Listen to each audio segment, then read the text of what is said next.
Okay, story time. So at the time I was in the 10th grade, me and my group mates for a project had just finished meeting up. So we were commuting to the place that we agreed to part ways at, a place called Commerce Center. For context, I really don't go around much, especially at the time. If ever I did go out, it definitely wouldn't be through commuting. My mom would usually be the one to drive me places. So yeah, on our way to Commerce Center, me and like at least one other groupmate were on a tricycle. While on it, I was watching YouTube. Not kidding, I even remember the exact video I was watching at the time. In any case, once the tricycle dropped us off on a street nearby, a few of my groupmates already went ahead and crossed the street, leaving me and one other groupmate. I went ahead and started crossing the street, but I was actually still absorbed in the video somewhat, and a huge truck started approaching us from the lane I was currently in. Because I did notice it, I started crossing faster to avoid it. But I was so focused on that incoming truck on the left lane that I wasn't looking at the lane of all the other vehicles moving from the direction that I was facing away from. And I'm sure it should be obvious where this is going, so of course.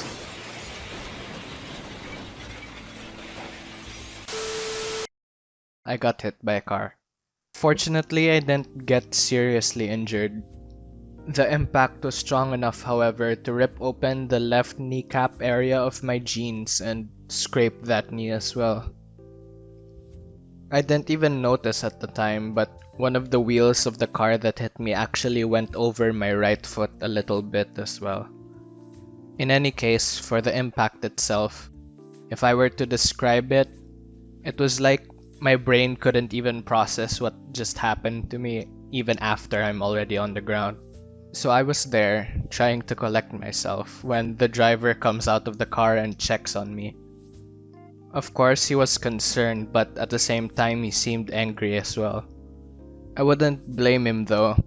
I wasn't looking properly where I was going, like, at all. In any case, since I wasn't badly hurt, I actually just wanted to get out of there as soon as possible. The driver kept asking me things like, "Sure ka ba na okay ka lang?" And I would just repeatedly reply with things like, "No, really, I'm fine," or "It's okay, it's fine." And I was out of there in probably less than a minute.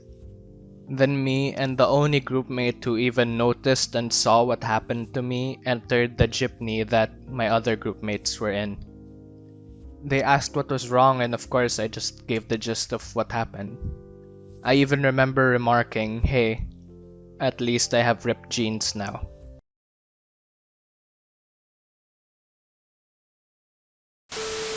So after we all part ways, I find my mother who was waiting for me at Commerce Center. She asks why I hurt my knee, worrying that she'd probably never let me go out again if I told her the truth. I just said we were filming a video and I tripped and fell on some stone on the street. We then went home, and till this day I still have not actually told her anything about what happened back then. And this isn't even half of the story. Fast forward a few days or maybe a few weeks, I had to go to one of my groupmates' houses to continue a different project. This was the same set of groupmates that I had from that previous day as well.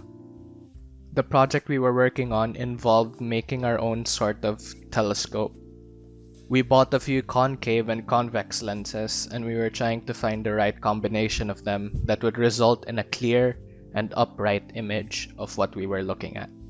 Basically what we should see through a functioning telescope.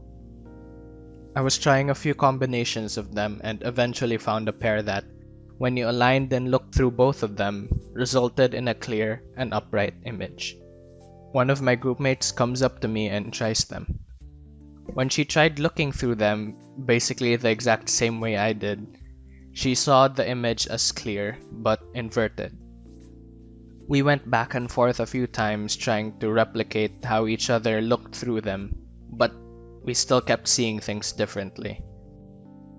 At first, we both found it hilarious, thinking that one of us was probably messing with the other, or just had really, really bad eyesight or something. But then my laughing started to stop when other people in the house started shying the lenses. One by one, every single person in the house, be it my group mates, adults, or whatever, and all of them saw images as clear and inverted. I was the only person in the entire house who saw upright images. My mind at the time was trying to comprehend why this was happening. Then, with a dark and twisted head that I had, I started to think, wait, I basically got run over like just the other day. What if I had actually died back then and I'm in some sort of purgatory right now? It was for some reason the only explanation that I could think of. I was thinking that this unique way I was seeing through the lenses was some kind of sign that I'm not in the same plane of existence as the others anymore.